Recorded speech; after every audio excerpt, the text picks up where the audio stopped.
Hello বন্ধুরা, তোমরা কেমন আছো? আশা করি বেশ ভালো আছো। আমিও বেশ ভালো আছি। আজকে তোমাদের কাছে নিয়ে এসেছি একটা ছোট্ট ব্লগ। দেখো তাইলে কিভাবে আমরা 36 সাইজ একটি ব্লাউজ তৈরি করতে পারি। প্রথমে আমরা উপরের পাটটাকে একটা মাপ নিয়ে কেটে নিয়ে তারপরে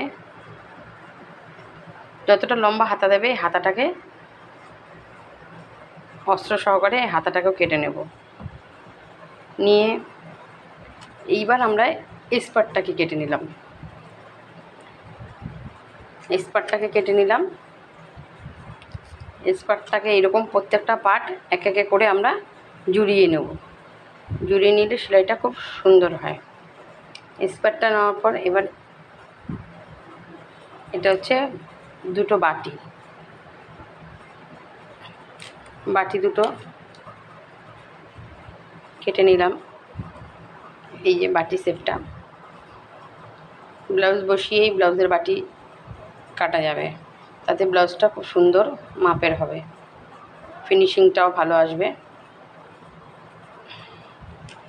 আর এটা হচ্ছে পটল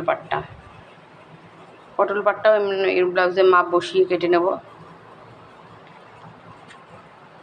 এটা হচ্ছে এল পাট, নিচের পাটটা এই একটা পাট কেটে নেব। কেটে নিয়ে এগুলো প্রত্যেকটা আগে ভালো করে সুতো দিয়ে জুড়িয়ে নেব। নিয়ে তারপরে একে একে মেশিনে বসে সেলাই করব। এবার ব্লাউজটা সেলাই হয়ে গেলে তারপর তোমাদের আবার দেখিয়ে দেবো।